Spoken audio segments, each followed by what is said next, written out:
CNN breaking news. A catastrophic quake in Chile has struck, and a countdown to a potentially lethal tsunami striking other countries. We're covering the Trevor's aftermath and the tsunami wave racing across the ocean to a dangerous date with the nations of Asia. You're watching CNN.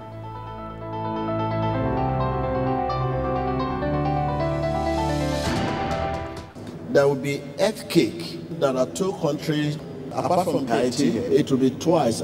There will be another one. This will be by sea, a country very close to the sea there, that will claim many lives.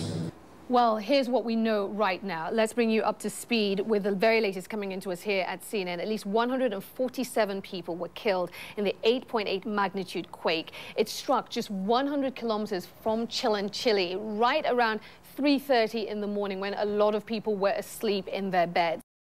I'm seeing sea coming up. The water will overflow and will come to the country. This is CNN breaking news.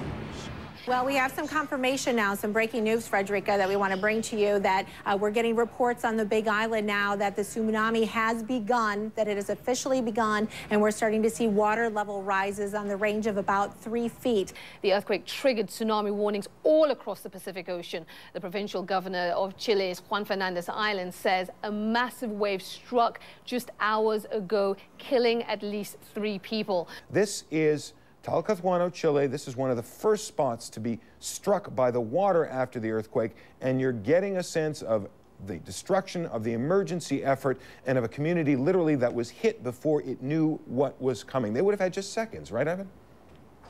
Yeah, I mean, this is, we're talking about, obviously we're seeing some earthquake damage there, but I would not be surprised if we get, of course, the damage that comes with the waves that can carry objects at a significant speed and carry them further inland. The intensity of that water and the strength that that water has as that current begins to come in is certainly unbelievable. And that's when you can begin to see the effects of what we're talking about here. That is water, and that is going to be the result of the tsunami approaching there. That was the first area that was hit, the mostly densely populated area that was first hit. About 250,000 people live in that region.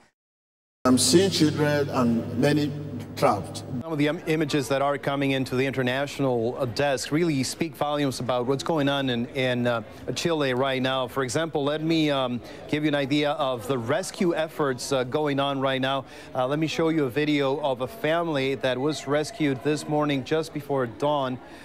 This family was trapped in a building, and for a moment there they thought that they were just going to lose their lives, but fortunately they were identified, they were seen, they were found, and little by little, one by one, here you see a little girl being rescued, and then one by one the rest of the members of the family start being rescued. This happened in the city of Concepcion, only 70 miles from the epicenter of the earthquake, so you can imagine how strong the earthquake had to have felt in that part of Chile.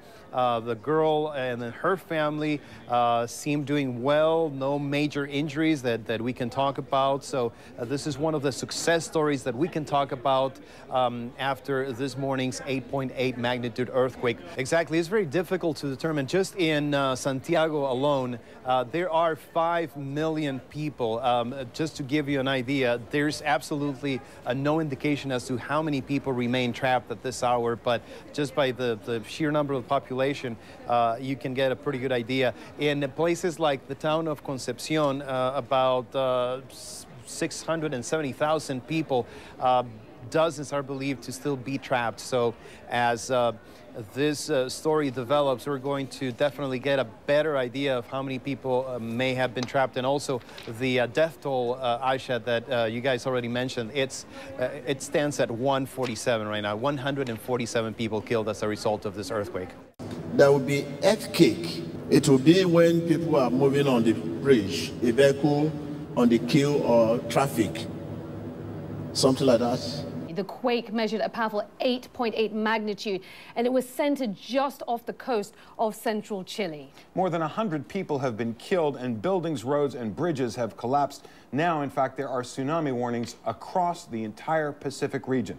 CNN's senior Latin American affairs editor, Rafael Romo, is monitoring the disaster from our Chile desk and joins us now. Rafael, what can you tell us? As you can imagine, this is going to be very challenging when a lot of the streets in and around the capital of Santiago are in bad shape, and then you also have thoroughfares like Highway number 5, the most important one in the country, also in bad shape, bridges that have collapsed, and all kinds of infrastructure problems. But the fact remains that all of those people who were in the hospital already before the earthquake have to be transferred. One of the most powerful earthquakes in years has struck Chile, triggering a tsunami that rolled across the Pacific. Aftershocks are still rattling Chile. Roads and bridges across the country have been battered. The 8.8 magnitude quake struck early Saturday morning, jarring residents from their sleep. The death toll stands at 214, but it could rise. Chile lies in one of the most seismically dangerous areas on the planet, and the country was prepared. Rescue crews immediately began pulling survivors from buildings